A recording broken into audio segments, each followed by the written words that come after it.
Vande Mataram Delhi live में आप सभी का स्वागत है। मैं हूं आपके साथ दीपिका सिंघल। चलिए बुलेटिन की शुरुआत करेंगे। सबसे पहले अपडेट आपको कोरोना का देंगे, क्योंकि दिल्ली में लगातार आप देखिए कोरोना के मामले कम होने शुरू हो गए हैं। 24 घंटे में सामने आए हैं 977 नए केस। 24 घंटे के दौरान कोरोना से 12 लोगों की जान गई है।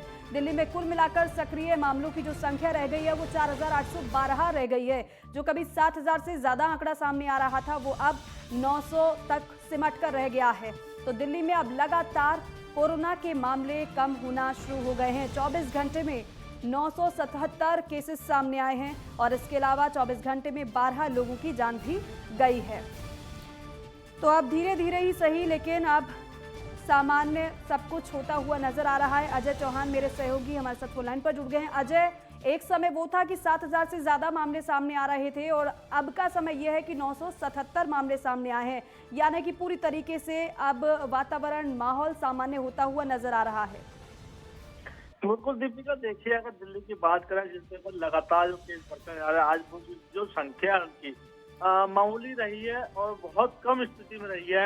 यानी कहीं ना कहीं अगर बात करें वैक्सीनेशन की, तो वैक्सीनेशन जिस तरीके से लोगों को लगाई गई है तो कोरोना जो तीसरी लहर जो आ रहा था वो कहीं ना कहीं डाउन होता नजर आया। और अब जो लोगों जो सबसे गिरावट है 977 लोग, लेकिन मृत्यु दर जो है उसमें 12 लोगों की मृत्यु हो चुकी है। लेकिन हाँ, अब 1% 0% मान लीजिएगा नॉर्मल एक्टिविटेशन जो इस समय दिल्ली में नजर आ रहा है वो कोरोना बहुत जरूरी है। और अच्छी खबर है कि दिल्ली की जनता के लिए कि कोरोना पे जो काबू पाया गया वो स्थिति बहुत अच्छी सुधरती नजर आ रही है। बिल्कुल, हालात तो सामान्य होते हुए नजर आ रहे हैं अजय, लेकिन यहाँ पर अभी भी सावधानी की जरूरत होगी। इसके अलावा अजय, क्योंकि अब केसेस तो बेशक कम हो रहे हैं, लेकिन देश भर की बात करें तो डेथ रेट में कहीं ना कहीं लगातार वही बढ़ोतरी जारी है जो कि पहले थी, जो कि चिंता का विषय बने हुए हैं। दिल्ली की अगर डेथ रेट की हम बात करते हैं तो डॉक्टर्स इस पर क्या कह रहे हैं? वो सामान्य हो रहा है वो भी, लेकिन हाँ डॉक्टर की जो राय है बहुत अब, लेकिन जो अगर बात करें हम जैसे कि दिल्ली के अंदर लॉकडाउन की हर प्रतिक्रिया जो कम कर दी गई है, लेकिन हाँ लोग जागरूक हैं अभी भी हैं और मास्क लगाकर चल रहे हैं। लेकिन मार्केट जो साप्ताहिक की मार्केट थी उनमें कहीं अभी ढील नहीं दी गई है, कहीं पर लगाई जा रही कहीं पर नहीं। तो ये बहुत अच्छी तरह स्थिति है, क्योंकि दिल्ली के अगर लगातार मार्केट में सबसे ज्यादा भीड़ देखने को मिलती है। जो साप्ताहिक मार्केट होती है, जो डेली मार्केट होती है, और बाकी जो खुली हुआ जो सिस्टम है वो पूरी तरह से पालन किया जाता है। चाहे सैनिटाइजर हो, चाहे मास्क हो, चाहे दूरी हो। ये बहुत स्थिति में लोगों ने जागरूक किया है कि हम अपनी सेफ्टी खुद करें, तो कहीं ना कहीं ऐसे जैसे कोरोना आते हैं उसमें सेफ्टी मिलेगी और लोगों की जान बच पाएगी। अजय, इसके अलावा पॉजिटिविटी रेट क्या रह गया है दिल्ली का, कोई जानकारी है? देखिए पॉजिटिव अगर बात करें, अगर 970 आ रहा है तो मैक्सिमम मान के चलिए 3 से 4% ये मैक्सिमम दिल्ली के अंदर नजर आ रहा है। क्योंकि अब नॉर्मल होता है, क्योंकि खांसी जुकाम या आम जनता है, क्योंकि मौसम बदल रहा है, तो बदलते हुए अगर मौसम में इस तरह देखा जाए तो वो अलग चीज है। ठीक है अजय, बहुत शुक्रिया जानकारी के लिए।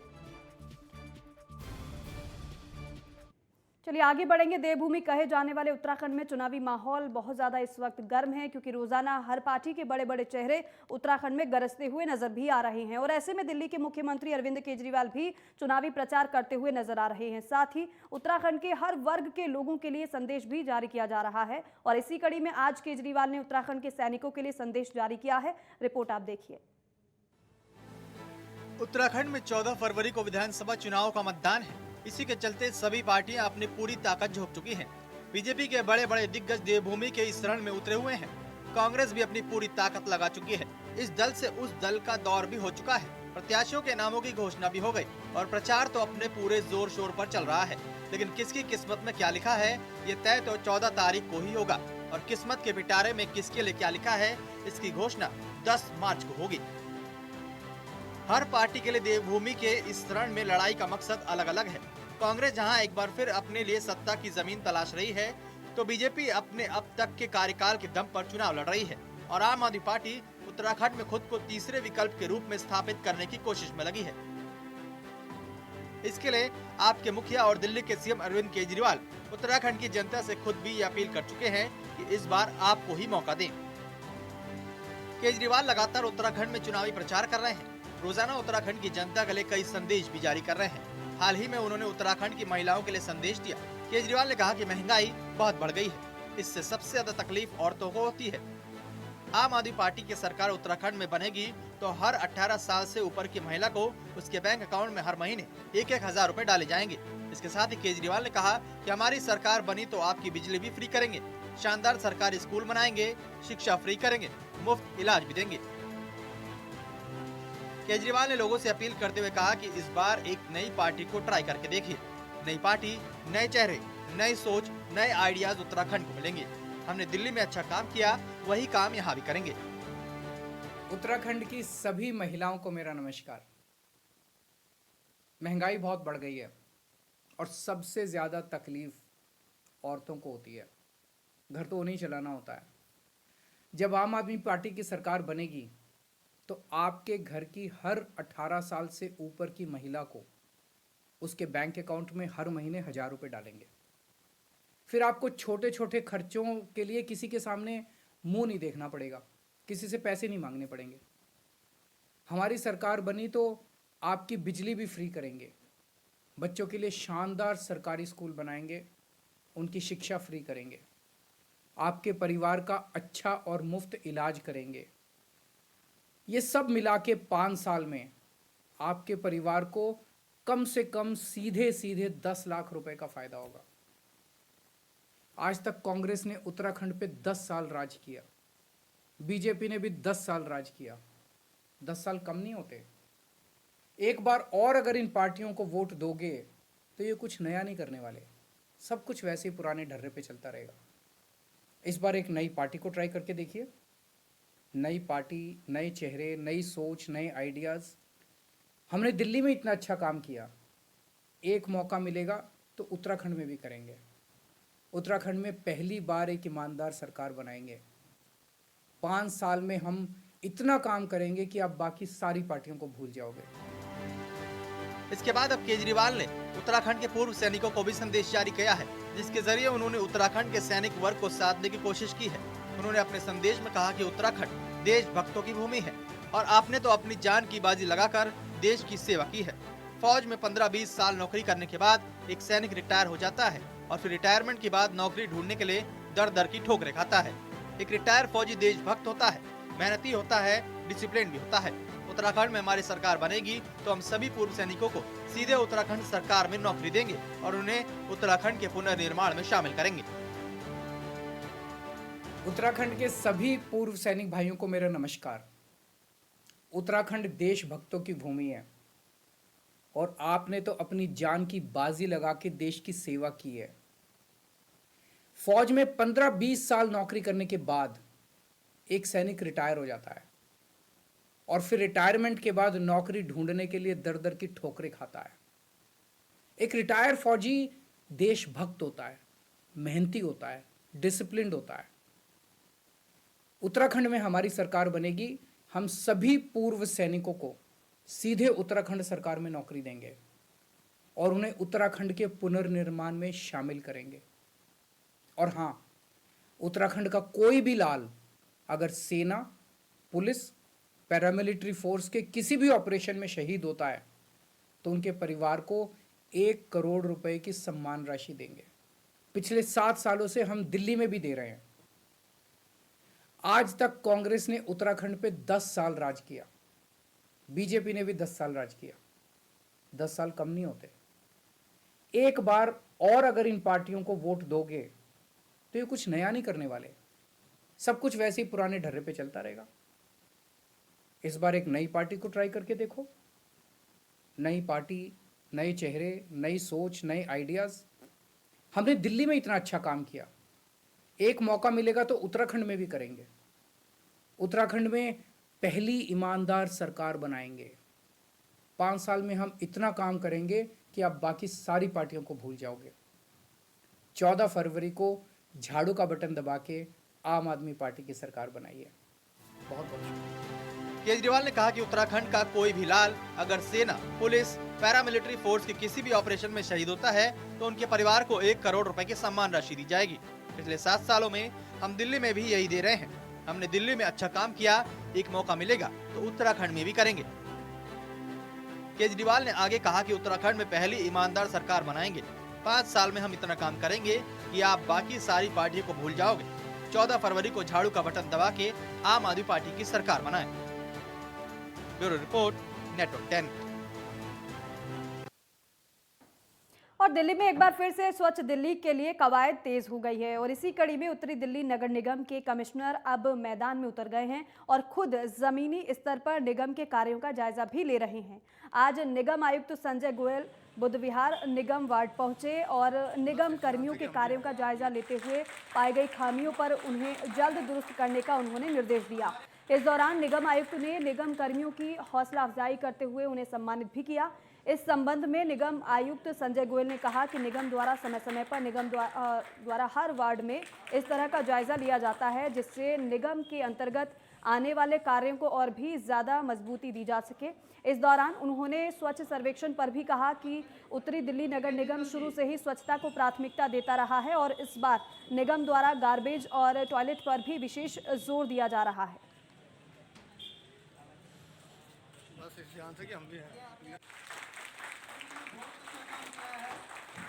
स्वच्छता सर्वेक्षण अभी 2022 जब 1 मार्च से शुरू होगा, तो वैसे आपको पता ही है कि नॉर्थ एमसीडी को भी ODF प्लस का जो हमें सर्टिफिकेशन जो है वो पिछले महीने ही मिला है और अब अगला सर्वेक्षण अब हम ODF प्लस प्लस के लिए और गार्बेज फ्री सिटी 3 स्टार के लिए जल्दी ही अप्लाई करने वाले हैं। और सर्वेक्षण के लिए तैयारियां हैं। जितने भी हमारी रोड स्वीपिंग के जो इश्यूज़ हैं, जो हमारा door to door garbage collection है, सॉलिड वेस्ट का जो कलेक्शन है, ढलाव की जो व्यवस्था है उसको मुकर्रर कराना, जितने हमारे यूरिनल्स और पब्लिक टॉयलेट्स हैं उसमें सभी सुविधा हों, साफ़ सुथरे रहें, उन सब के लिए जो है वो हम लोग सब एक्चुअली तो हर रोज़ पूरा ड्रिल बना हुआ है जिसमें DC से लेके हेडक्वार्टर के जो सभी सीनियर अधिकारी हैं उनको निर्देश दिया गया है कि कम से कम 2 घंटा हर रोज़ सुबह जो है वो इसी व्यवस्था को देखें। तो पर्सनली जाकर यूरिनल्स को, पब्लिक टॉयलेट्स को, जहाँ रोड स्वीपिंग के इश्यूज़ हैं वहाँ पर जाकर देखें और उनको दुरुस्त कराएं। और इस खबर के साथ ही फिलहाल हम रुक रहे हैं एक छोटे से ब्रेक के लिए, फौरन लौटेंगे।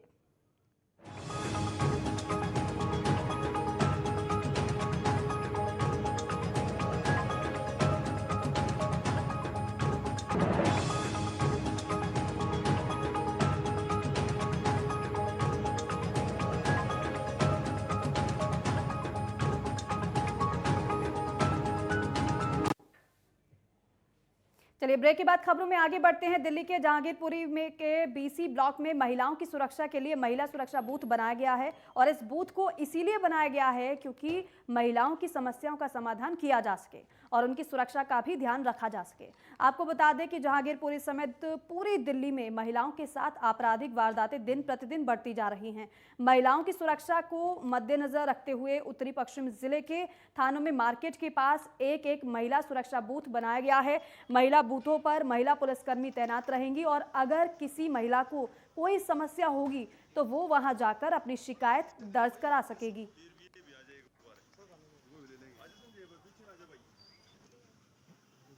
मेन मार्केट है जहांगीरपुरी की और इसमें बहुत दूर दूर से महिलाएं जो है शॉपिंग के लिए आती हैं। उनके साथ कोई वारदात ना हो, उनके साथ कोई समस्या ना हो, उनकी समस्याएं लोकल लेवल पे सुनी जा सकें, इसके लिए ये हमारी DCP मैडम का इनिशिएटिव है। ये बूथ पूरे ज़िले में, नॉर्थ वेस्ट के पूरे हर ज़िले के हर थाने में ये बनाया गया है एक बूथ। पूर्वी दिल्ली के सांसद गौतम गंभीर अपनी 5वीं सामुदायिक जन रसोई लॉन्च करने के लिए तैयार कर रहे हैं। 5वीं जन रसोई किशन कुंज के ठलाव घर में खुलेगी जो 1 रुपए में पौष्टिक और स्वस्थ भोजन परोसेगी। 5वीं रसोई के शुभारंभ के समय गौतम गंभीर ने कहा कि दिल्ली में भूख को समाप्त करने के लिए ये एक मूक क्रांति है। ये शर्म की बात है कि हमारी राष्ट्रीय राजधानी में लोगों को खाली पेट सोना पड़ता है। किशन कुंज जो वार्ड है, जो पुश्ता रोड पे बिल्कुल सामने जो ढलाव घर है मेन रोड पे, वहाँ पर खुलने जा रही है। वो बनने जा रहा है जन रसोई, वो हमारी 5वीं जन रसोई होगी और अभी तक हम 4000 लोगों को रोज़ खाना खिलाते हैं। अब आगे जाके 5000 लोगों को रोज़ खाना खिलाएंगे। लक्ष्य यही है कि 10 खोल पाएँ। ये हमारी 5वीं होगी। कम से कम हम शराब नहीं बांटते, खाना बांटते हैं। स्पेशल स्टाफ की टीम ने 40 लाख की लूट के मामले को सुलझाते हुए एक महिला समेत 4 आरोपियों को गिरफ्तार किया है। आरोपियों के पास से पुलिस ने करीब 14,57,000 रुपए और लूट की रकम से खरीदे गए गहने भी बरामद कर लिए हैं। पुलिस ने जानकारी ये दी है कि सूरज कुमार को उसके मालिक ने 40 लाख रुपए अपने साझेदार से लाने के लिए कहा था। वो पैसे लेकर अपने मालिक के घर के अंदर घुसने ही वाला था कि तभी अचानक से पिस्टल लिए 2 बदमाश पीछे से आए और रुपए लूटकर फरार हो गए।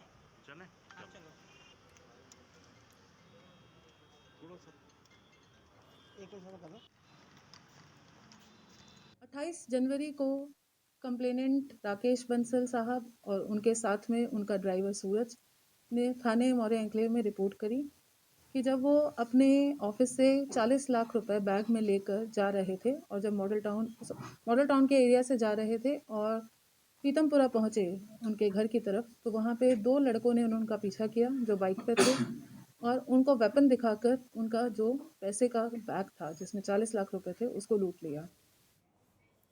और वहीं साउथ वेस्ट दिल्ली की पुलिस ने 5 मोबाइल चोर को गिरफ्तार कर लिया है। पकड़े गए चोर झारखंड से दिल्ली आकर मोबाइल चोरी की वारदातों को अंजाम देते थे।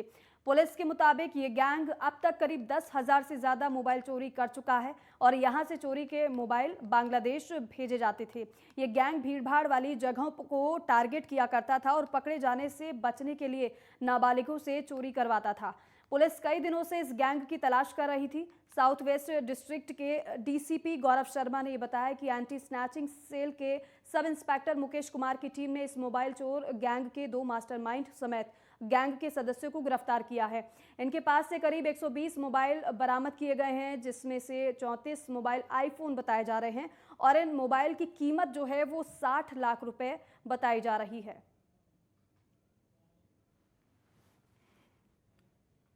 हमारे जो स्पेशल स्टाफ की रीस्ट्रक्चरिंग हमने हमारे माननीय आयुक्त श्री राकेश अस्थाना सर के कहने पे की है, उसी के चलते हमने एक एंटी स्नैचिंग सेल का गठन किया जिसके in charge sub inspector Mukesh Meena है और ये हमारे ऑपरेशन यूनिट के अंडर ही काम करता है। इस सेल ने एक बहुत ही अच्छा वर्कआउट किया है, झारखंड गैंग को पकड़ा है। ये प्रोफेशनल जेब कतरों और चोरों का गैंग है जिसके 10 सदस्य हैं, जिसमें 5 जुगनाइल और 5 मेजर सदस्य हैं।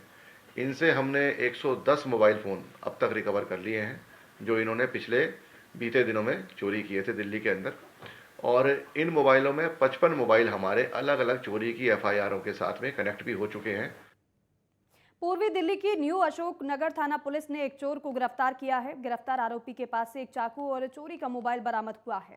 डीसीपी प्रियंका कश्यप ने पूरी जानकारी दी और बताया कि जिले की स्ट्रीट क्राइम पर लगाम लगाने की लगातार कोशिश की जा रही है। जगह जगह पर गश्त बढ़ाए जा रहे हैं। न्यू अशोक नगर थाने में तैनात कांस्टेबल पवन और कांस्टेबल अजीत मलिक इलाके में पेट्रोलिंग ड्यूटी पर थे और इस दौरान उन्होंने संदिग्ध युवक को रोककर तलाशी ली तो उसके पास से चाकू और चोरी का मोबाइल भी बरामद हुआ। पूछताछ में आरोपी ने बताया कि वो इलाके में चोरी की वारदात को अंजाम दिया करता है। उसके खिलाफ पहले से ही 5 आपराधिक मामले भी दर्ज हैं।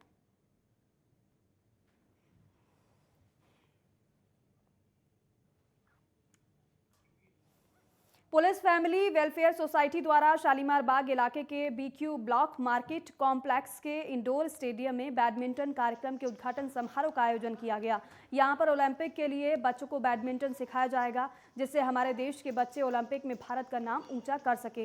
इस कार्यक्रम में उत्तरी पश्चिमी जिले की डीसीपी रागनानी मुख्य अतिथि के तौर पर पहुंची।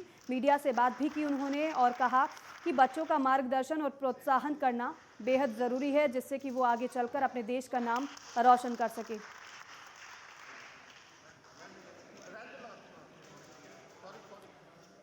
तो डीसीपी रागनानी पहुंची, उन्होंने बैडमिंटन कार्यक्रम का जो आयोजन किया गया था इस कार्यक्रम का उद्घाटन भी किया। पुलिस फैमिली वेलफेयर सोसाइटी ने इस कार्यक्रम का आयोजन किया था। बतौर मुख्य अतिथि इसमें डीसीपी पहुंची थी। उन्होंने न केवल उद्घाटन किया बल्कि ये भी कहा कि बच्चों का मार्गदर्शन और प्रोत्साहन करना बेहद ज़रूरी है जिससे बच्चे खेल प्रतियोगिता में आगे बढ़ सकें और अपने देश का नाम भी रोशन कर सकें। पुलिस फैमिली वेलफेयर सोसाइटी की एनुअल स्पोर्ट्स मीट 2022 का आज इनॉग्रेशन था।